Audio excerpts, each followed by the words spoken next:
The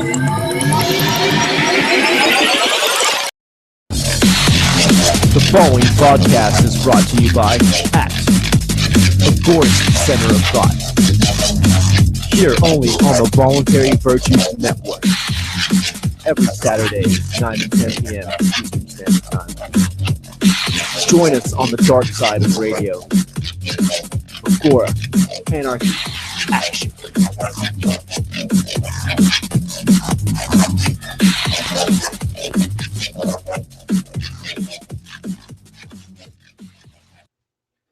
Welcome, new libertarians. Welcome, comrades.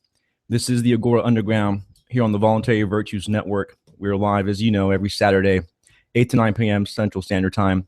I am Comrade Dick, your host, and we got my other the sharper edge to this double-edged sword, Cuddy Rowe here. Yes, sir. Yes, sir. A good friend of mine. We actually do the Truth Exposed radio show on Wednesday, which is live in Austin, and it's kind of a beginner show for getting people introduced into philosophy, history, economics, and things like that. And definitely check it out if you want to check that out. It's on the Logos Radio Network. And it's good to have somebody that we can bounce ideas off. Definitely on board here. Yeah. I'm fairly new to the whole agorism, the whole non-aggression principles and everything, and I guess I'd say within the last year or so, maybe a little bit longer, just really been getting into the details of the philosophy. And I haven't really ever been able to win an argument against you. And you've pretty much proved to me, the market works best. The governments, people aren't going to know, one person can't control the market and decide what's going to be best for the market. The market's what decides what's going to work and what's not. So definitely. Right. And this is as we know, this isn't a movement about personalities. This has to do with truth and objectivity. And if we make any mistakes, it's not the libertarian philosophy, it's not objectivism that made the mistake. We know this. It's us, it's human error. So the reformulation of it would be the correct reformulation would be the proper anarchist position, right? Yeah.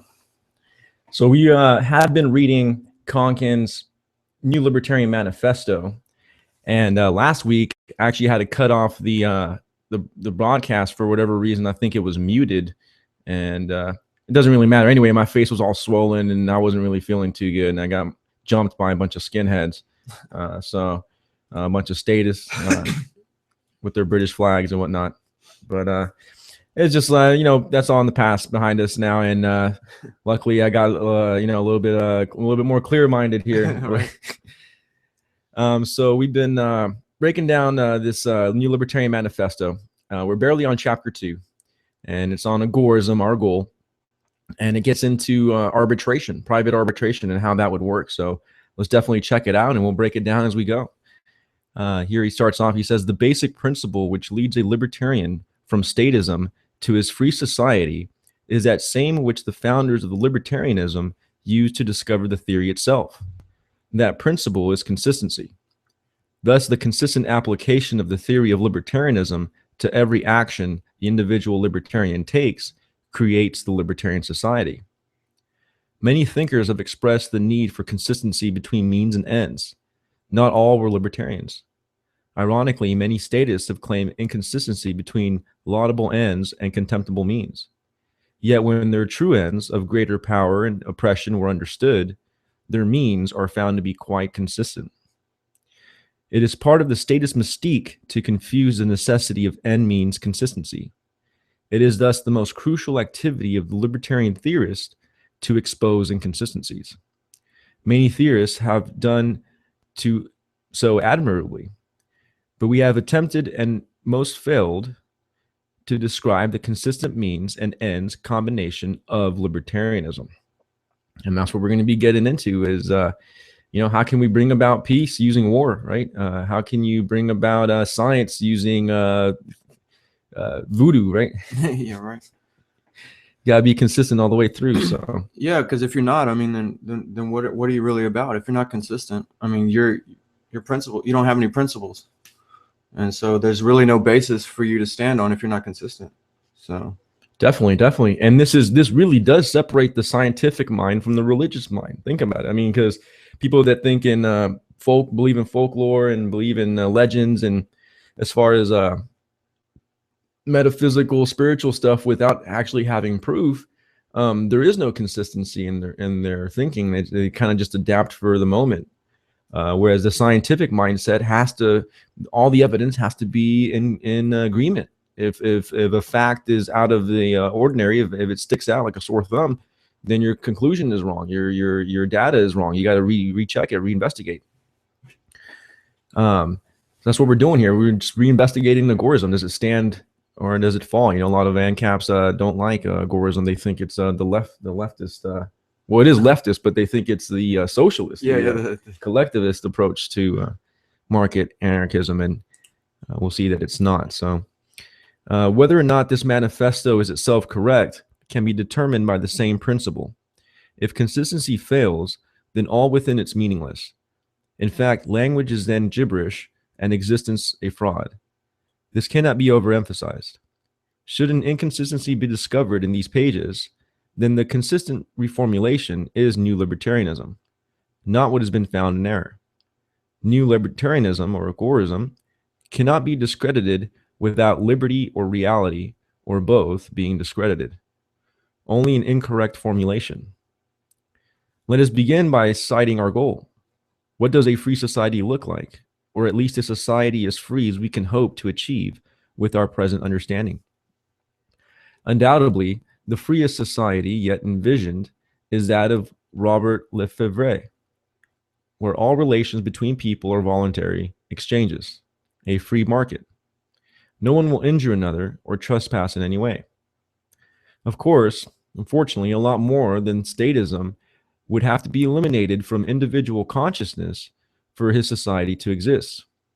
Most damaging of all to this perfectly free society is the lack of a mechanism of correction.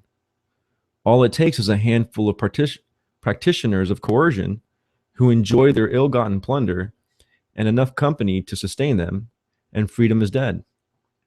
Even if all are living free, one bite of the apple, one throwback, reading of old history, or rediscovering evil on his own will unfree the perfect society.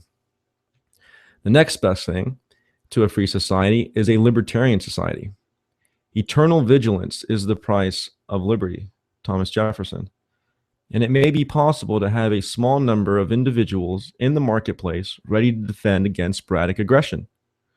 Or large numbers may retain sufficient knowledge and ability to use that knowledge of basic self-defense to deter random attacks, the coercer never knowing who might be well-versed in defense, and this eliminates the profitability of systematic violence initiation. What's that country in Europe that has like 99% holding oh,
Ladies and gentlemen, we are terribly sorry about that. You know, as happens sometimes here on the Agora Underground, the computer just froze up and shut down on us. So really sorry for the inconvenience. Hopefully you just fast forward through that blank screen there and you're back here with us.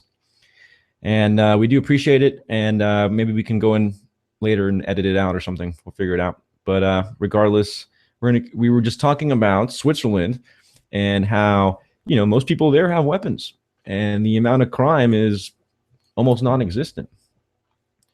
You know, this is a great point that here that Konkin brought up, is that if enough people are carrying, open carrying or concealed carrying, and enough people have weapons and criminals know this fact, then they're obviously less likely to attack or want to initiate violence. Yeah, which makes a lot of sense. I mean, think about it. I mean, if you know people have guns, I mean, how likely are you know, ways of protecting themselves? I mean, how likely are you going to, you know, attack them, you know, for no reason other than your own selfish means, you know? Oh yeah, not very likely at all. Yeah. Not likely at all. It's usually the places where weapons aren't allowed, where people know that they're not armed. It's usually the weak, that the unsuspecting, that criminals like to pounce on. Yeah, all the shootings lately, you know, in America have all been, you know, and gun-free zones, right? They're always at schools or some place where you're not allowed to have guns. Yep. Heck, even at military bases where they're not allowed to have guns. Yeah, that happened how many times? 2 or 3? Same military base too, right? Here in SA, right? Yeah, that's crazy. So yeah, crazy. So we're going to continue on here, breaking it down. Konkin continues on saying that even so, there remains 2 problems inordinately difficult for this system of anarchy with spontaneous defense. First is the problem of defending those who are noticeably defenseless. This, however, can be reduced by advances in technology to people who are, you know, quadriplegic morons, assuming they won't be solved by sufficient technology, and very young children who require constant attention anyways. Then there are those who for a brief time go defenseless, and even rarer cases are those who are overwhelmed by violence initiators wishing to test their skills against a probably weaker foe. The last is most rare simply because the high risk of low material return on investment. These economic jokes, you know, they're so dry and British humor, like, but yeah, I mean, it's as far as we know, kids have to be obviously watched over constantly, and people that are handicapped in some way, we know that you know, technology and community and things like that are definitely things that could step in, and this is totally spontaneous in that regard. So. And then those who need not and should not be defended are those who consciously choose not to be pacifists. Lefebvre and his disciples need never fear some libertarian will use methods they find repugnant to defend them. Far more important is what to do with violent initiators after defense. The case in which one's property is violated successfully and one is not there to protect it comes readily to mind. And finally, though actually a special case of the above, is the possibility of fraud and other forms of contract violation. So how do we, you know, just setting it up here, how do we deal with protecting your house, you know, in an anarchistic society? How do we deal with, you know, enforcing contracts in an anarchistic society? These would be pretty legitimate questions that would come up, and to any curious listener when you start talking about anarchy, right? Well, yeah, like who's gonna regulate all the everything, you know? Yeah. Like, interactions with people and stuff. Like that's one of the first things that I thought of, like, you know, I was wondering how any of that would be possible. You know, it just sounds like people running around getting away with doing whatever they want to. But you know, in a free society, though, I mean, if you're allowed to, you know, protect yourself, I mean, the people who are doing you wrong in the first place are going to get dealt with. But with, you know, as far as contracts go, I mean, what won't there just be, you know, private versions of, you know, I guess you'd say lawyers that weren't, you know, only had to, they only, you know, dictated by the bar. Basically they're free, and with a free market, right? You'd get the best of those. You through competition of what would you call them? Arbitrators. Yeah. You'd get the best ones, right? Yeah, definitely. I mean, it's just yeah, exactly, dude. I mean, I couldn't have put it any other way. I mean, essentially, privatize everything, right? We know that government is inefficient, has these inconsistencies in their motives. The what do you call it? The incentives are totally backwards, ass backwards. So if you simply privatize it to where these judges or these lawyers or these security guards are actually having to provide a service in order to keep their contract with you, then that's the best way to go about it. And then a pretty neat thing, I forgot what it's called, but this guy in Austin is using Paul Snow. He's check him out. He's using the blockchain, the Bitcoin blockchain, in order to come out with since we already have digital signatures of everybody and stuff like that. Yeah.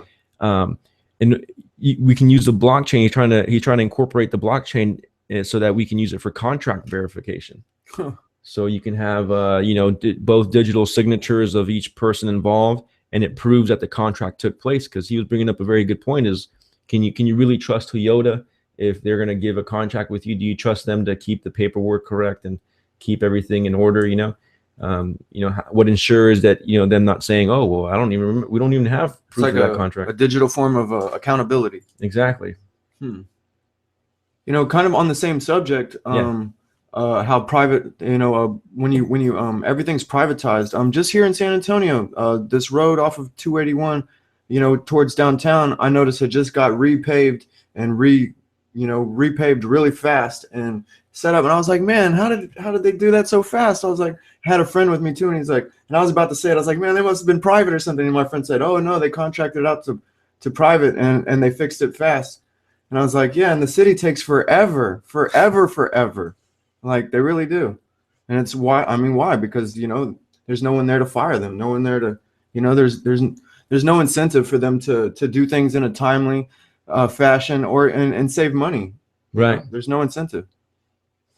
Yeah. Not if your cronies are getting some of that pocketed money. And yeah, that's just breeding cronyism. I mean, how do they get these bids, these contracts, right? I mean, if you might as well make good friends with the government if you're a businessman, right? Because you can get all these contracts. Yeah, my sister, I won't say what company. My sister works for a roofing company, and when Rick Perry was running or whatever, they gave a whole bunch of money to him. And next thing you know, after they gave money, what'd they get? Government contracts, left and right. My sister did some building here in San Antonio that was on the contract. It didn't even say the name of this place. It was top secret. And once my sister found out the real name of it, she wrote it down, and they got mad. You're not supposed to know the name of this place. And she's like, well, it's on the contract. How am I going to, I have to put it on the contract. How are we going to even do business? You prove who you are. Do business with. Yeah. So I was like, wow, and that's just, just goes to show you, they give them kickbacks and then, get contracts. I mean, that's it's right there. It's in black and white. And we know the market incentive would be the complete opposite, right? You were saying efficiency, trying to do it in the most timely manner. Yeah. The most frugal price, the best price. I mean, all these things come into play because why? Because you're competing with everybody else for that contract. Yeah, exactly. You want to be able to win the contract, and also, I mean, in a timely fashion, you want to be able to get to the next job too. I mean, it's not all about the customer. Sometimes it's about you getting on to the next. You don't want to stay stuck at one job. That's not how you make more money. Time is money. Yeah, for sure. So and so it's okay to be selfish there. Yeah, so long as it's not at the expense of other people. Yeah. So, we always have this idea that government's made up of saints and Mother Teresa's and all this, and somehow business is evil, right? Yeah. Yeah. Oh, they're greedy and they're always looking for profits, and the government's here to help. Oh my God. What a joke, man. Oh. Jeez. It would be good to see some status shows. You know what I'm saying? They need to come out with the counter to this type of show, with the state, promoting the state. Maybe we should do it out of a satire. Just. Oh man, it'd be hard to do with a straight face. Yeah. Oh, they call that media, the nightline, right? Nighttime news and the media and stuff. So yeah, and we all know what happens when it goes to commercial. They all sit there and laugh behind the scenes. Yeah, yeah, right. No kidding. So here, Conklin continues to say that, when there's a contract violation or fraud or something like that, that, he goes kind of extreme here. He's being funny. These cases may be settled by the primitive shootout, or socially, that is, though through the intervention of a third party who has no vested interest in either of the two parties in the dispute. This case is the fundamental problem of society. Any attempt to force a solution against the wishes of both parties violates the libertarian principle. So a shootout, technically involving no risk to third parties, is acceptable, but hardly profitable or efficient or even civilized. Aesthetically pleasing, save to a few cultists. The solution then requires a judge, a fair witness, or an arbiter. Once an arbiter to a dispute or a judge of an aggression has performed judgment and communicated the decision, enforcement may be required. Pacifists may choose arbitration without enforcement, by the way, which would probably, increase your rates. If you were such a pacifist that you didn't want somebody who stole your car or broke your arm to suffer any consequences, then you're probably going to be paying more rates, because the company can't, how are they supposed to get their money back? If they can't persecute the guy that took your car, if they can't yeah, they just automatically include it in the price whether it happened or not. Yeah, just be having to buy 2 cars, you have to be paying twice the amount for everything. Oh yeah. Yeah, so I mean there could be like technically pacifist insurance and all this and arbiters, but or contracts, but I mean, again, you'd be paying out the wazoo, because I mean, how would you even, it could have been your friend that stole your car, and oh, don't persecute him, that's in the contract. You can't persecute, I get a new car. Yeah, no, there's no way that doesn't sound like anything anyone would want.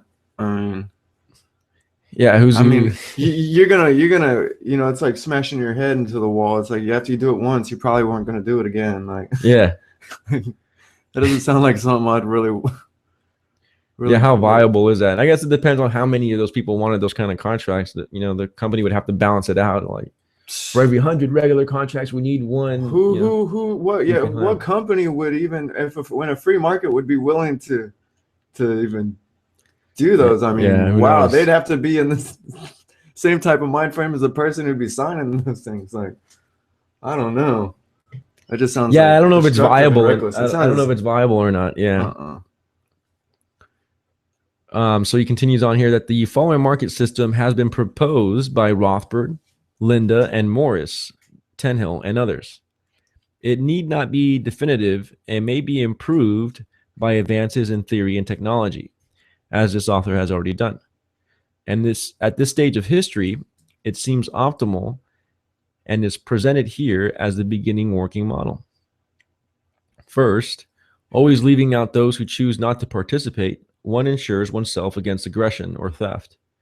One can even assign a value to one's life, as the case of a murder or inadvertent manslaughter, which may range from the taking of the violent initiator's life to taking replaceable organs, technology willing, to restore life, to the payment to a foundation to continue one's life work. What is crucial here is that the victim assigns the value to his life, body, and property before the mishap. Exchangeable goods may simply be replaced at the market rate see below. So yeah, I mean, this is a very good point. I mean, when you get life insurance or something like that, they give you physical, and they give you your rates and all that, but you're assigned a value essentially. And who's to say you can't assign your own value? So long as it's, you paid in the premiums, you cover, you paid in the cost. If you want to assign $1 million to your life, and whoever kills my life should be killed, then most contracts, when you sign on to a defense, are going to say, hey, you kill somebody, we can't defend you from somebody coming after you and killing you. And I mean, who, any company that would want to defend murderers is going to be known to be a statist company, right? That's like the beginning of the state. Let's defend murderers. Yeah.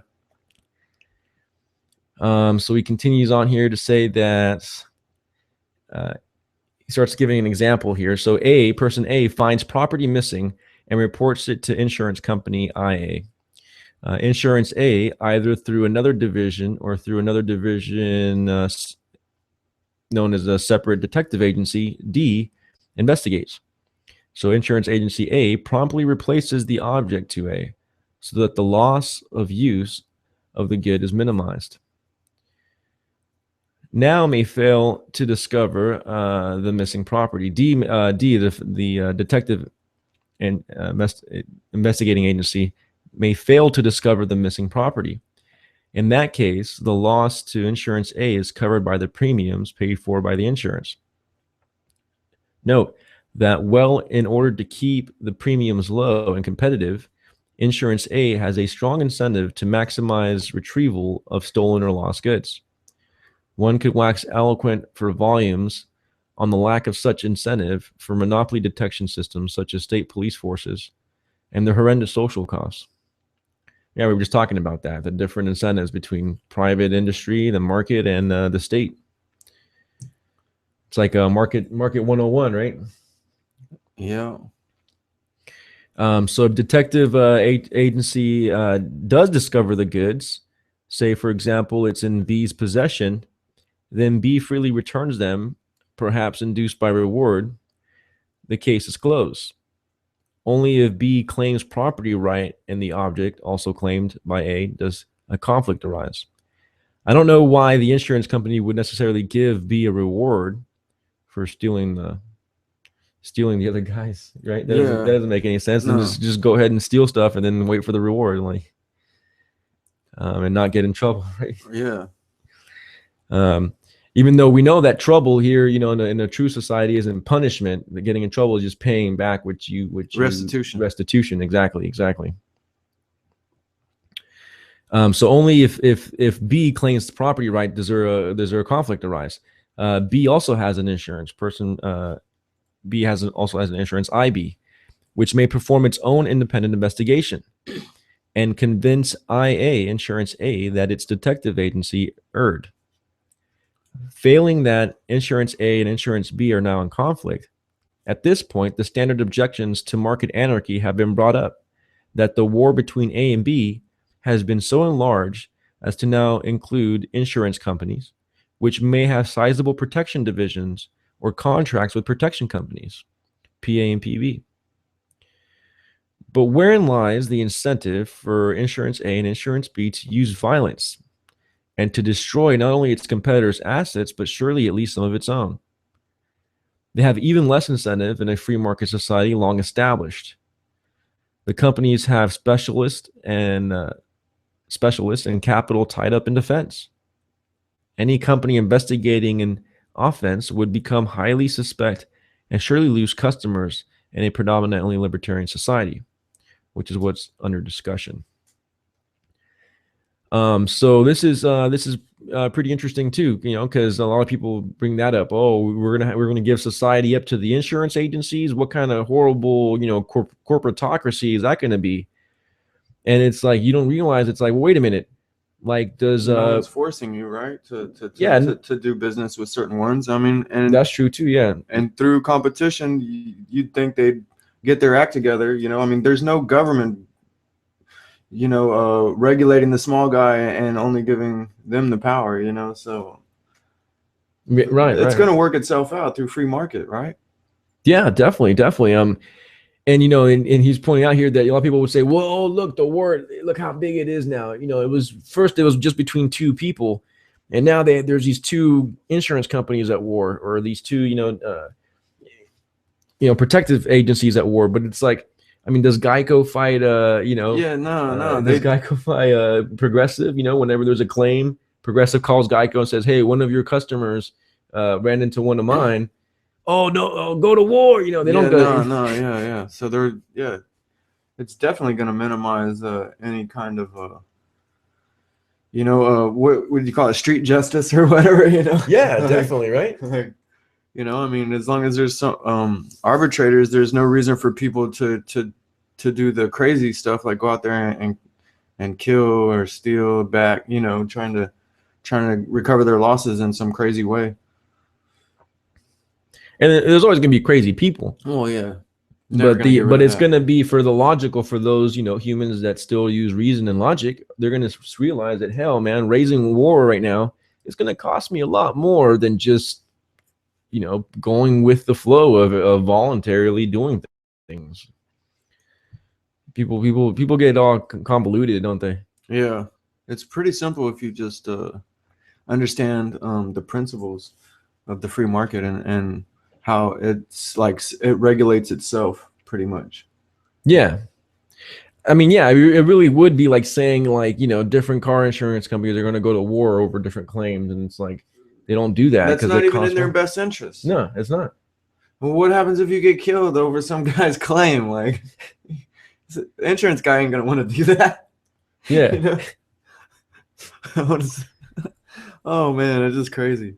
It's crazy. Indeed, man. This is the craziness of statism, right? Yeah.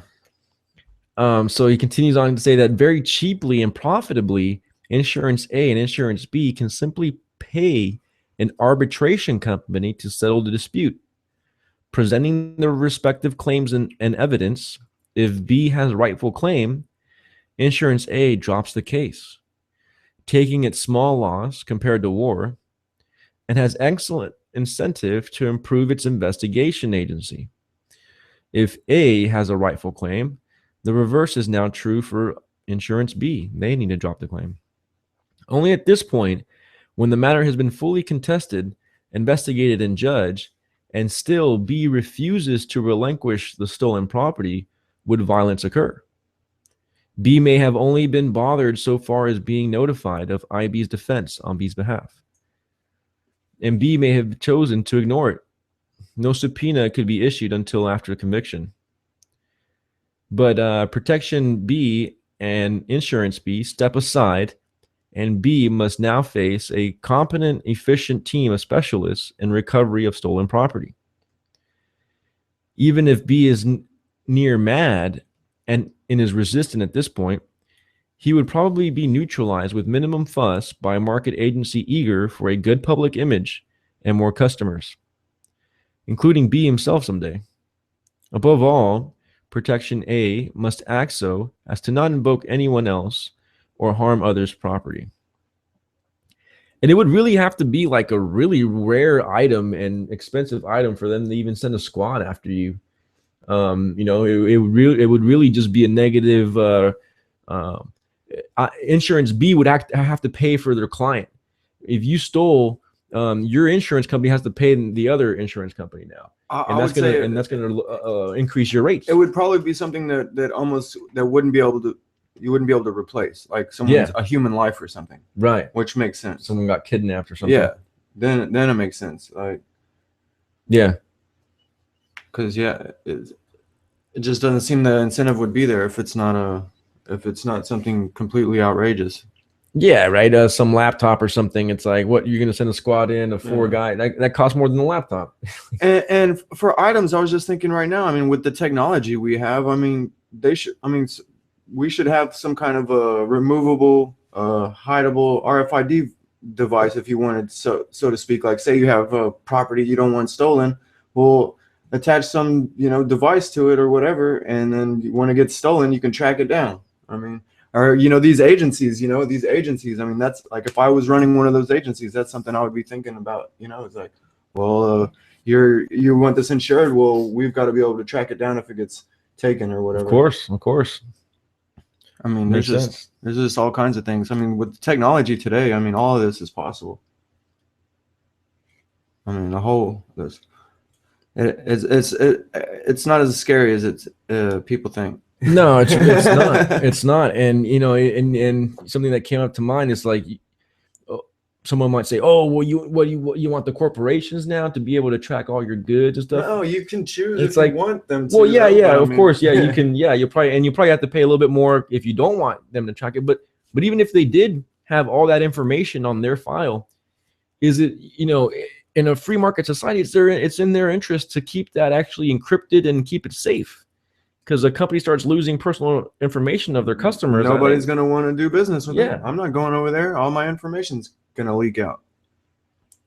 Yeah, so it's again like blue. What is that? With the Consumer Reports? I mean, it's essentially that's what we're dealing with here. Is when everybody all those people who go to that Black Sunday and buying all that stuff, you know, I guarantee you they read Consumer Reports and they're trying to buy the certain TV that lasts the longest and it's at a certain low price, and so they're all over there, you know, trying to buy it like crazy. Like, but I mean, that's the way it'll work, right? Oh yeah. Yeah, so yeah, this is probably an extreme case here of definitely kidnapping and yeah, where you can't replace it. Hostage situation. Yeah. So B or IB, the insurance of B, of person B, is now liable for restoration. This can be divided into three parts: the restoration, time preference, and apprehension. Restoration is the return of the original good or its market equivalent. This could be applied even to parts of human body or a value set on one's life. Time preference is the restitution of the time use loss and is easily determined by the market rate of interest which insurance A had to pay to immediately restore A's property. So the time preference, I'm sure in case there's I guess in this example, if A lost, you know, got a car stolen or something, and he couldn't go to work, or you know, or the insurance had to provide a rent a car, then whoever stole the car is going to have to pay for that in the end. Right? Yeah, That'd be part of the restoration process here, the time preference. And apprehension costs is the sum of the cost of investigation, detection, arbitration, and enforcement.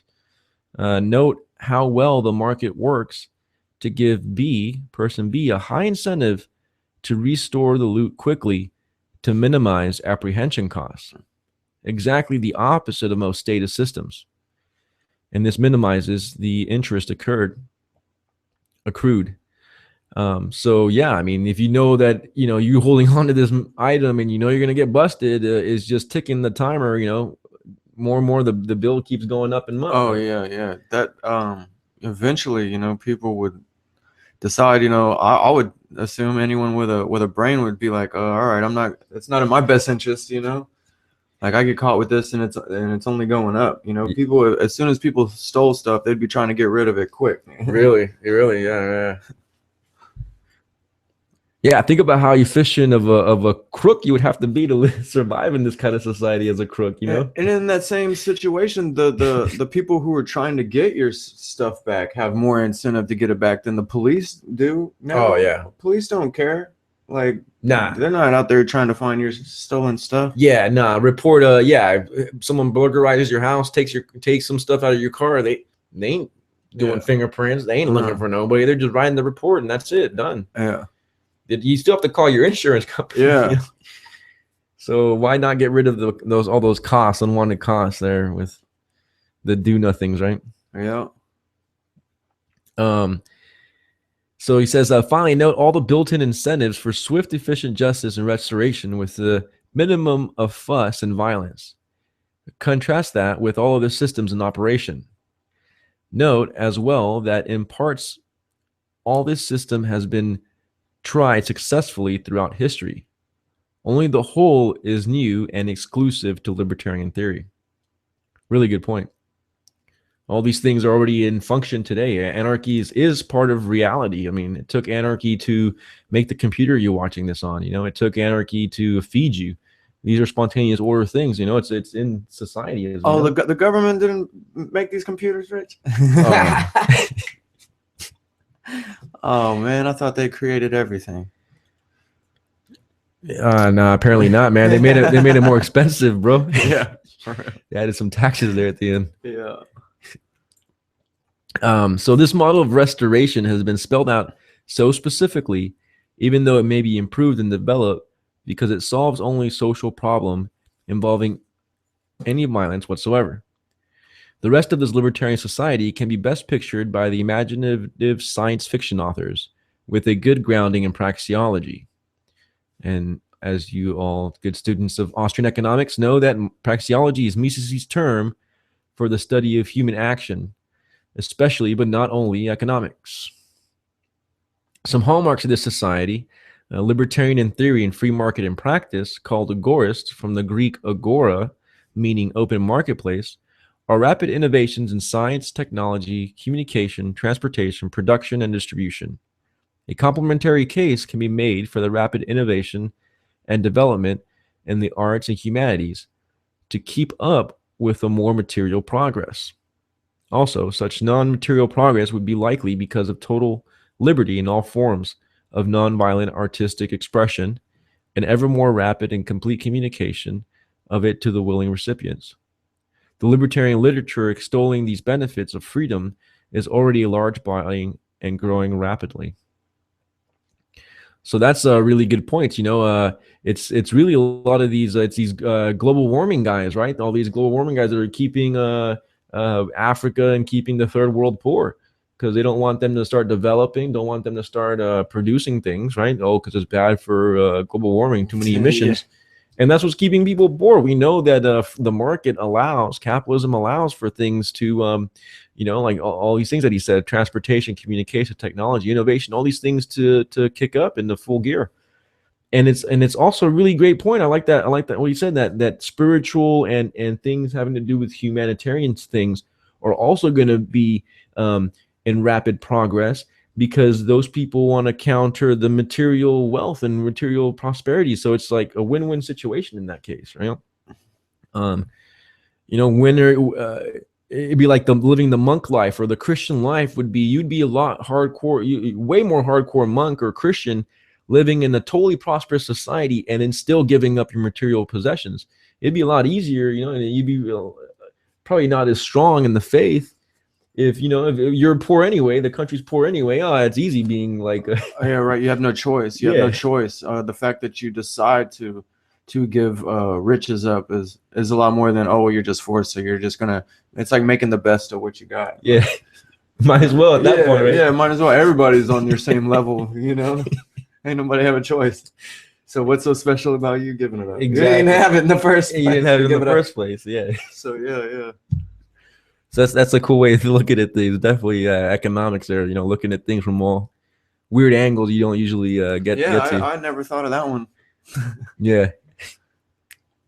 So he says that one must conclude that this description of restoration theory, by dealing with some of the arcane objections to it, most of these reduce to challenges to ascribing value to violated goods or persons. Let the interpersonal market and the victim decide. Seems most fair to both victim and aggressor. The latter point, offensive this guy's, I don't know if I'm reading it wrong or if this guy wrote it wrong. The latter point, offense, some who, I guess that's supposed to be offends. This latter point offends some who feel punishment is required for evil in thought. Reversibility of deed is not enough for them. So though none of them has come up with the moral basis for punishment, Rothbard and David Friedman in particular argue for the economic necessity of deterrence. They argue that any percentage of apprehension less than 100% allows a small probability of success. Hence, a rational criminal may choose to take the risk for his gain. Thus, additional deterrence must be added in the form of punishment. This also will decrease the incentive for the aggressor to turn himself in, and thus lower further the rate of apprehension is not considered. Or perhaps the punishment is to be escalated at ever faster rates to beat the accelerating rate of evasion. As this is written, the lowest rate of evasion from state-defined crimes is 80%. Most criminals have better than 90% chance of not being caught. This is within a punishment rehabilitation system where no restoration occurs, the victim being further plundered by taxation to support the penal system, and the market is banished. Small wonder there is a thriving red market and non-state violence initiation.